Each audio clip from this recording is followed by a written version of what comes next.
నమస్తే సార్. చెప్పమ్మా. నా పేరు పులకొద్దున సత్యవతే. మా ఆయన పేరు యేసు, మా అత్తగారి పేరు మంగ, మా బాబు పేరు శ్యామేల్. మేము నలుగురు ఉంటాం సార్. మా ఆయన కొలువు తెచ్చి ఇస్త్రీ చేస్తారు సార్. దాన్ని చెట్టు కింద చేస్తారు. వర్షం వస్తే ఇబ్బంది సార్. వర్క్ కూడా సరిగా ఉండదు సార్. ఇల్లు కూడా లేదు సార్. అది కూలిపోయేలాగా ఉంది సార్. బాబు ఉన్నాడు, ఎక్కడ పడిపోతుందని భయం వేస్తుంది సార్. నాకు ఇల్లు కట్టిస్తారని అడుగుతుంది. ఎంతమంది పిల్లలు? బాబు ఒకరే సార్. ఒకే బాబమ్మా? చిన్న బాబు సార్, 2 years బాబు. 2 years ఏనమ్మా. ఇల్లు కట్టించాలి. ఏం పని చేస్తాం మనం? నేనైతే ఏమి చేయను సార్. మా ఆయనకి సైదరుగా ఉందామని ఏమైనా కిరాణా షాప్ ఏమైనా పెట్టుకుందామని. నువ్వేం చదువుకున్నాము? 6వ తరగతి వరకు చదివాను.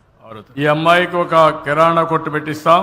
అదే సమయంలో ఆ అమ్మాయి బాబుని చదివించే బాధ్యత ఆయనకు అప్పచెప్తాను. ఇల్లు కూడా కట్టించే బాధ్యత తీసుకుంటాం. ఇల్లు, కిరాణా కొట్టు ఈ 2 కూడా చేపిస్తామని హామీ ఇస్తూ మనం చేయాల్సిన పనులన్నీ చేస్తాం. మీరు అక్కడి నుంచి టేకప్. ఏం కావాలో గవర్నమెంట్ ఇచ్చేది కాకుండా మీరు ఏం చేయాలో చేయండి. ఈ P4 లో మేము ఈ అమ్మాయిని అడాప్ట్ చేసుకోవడం జరిగింది సార్. ఈ అమ్మాయికి కావాల్సినటువంటి ఫెసిలిటీస్ ఏమైనా అదర్ దాన్ గవర్నమెంట్ ఇచ్చి అన్ని కూడా వీళ్ళిద్దరు కూడా పెద్దగా ఎడ్యుకేషన్ లేదు సార్. వీళ్ళిద్దరు ఏం చదువుకోలేదండి.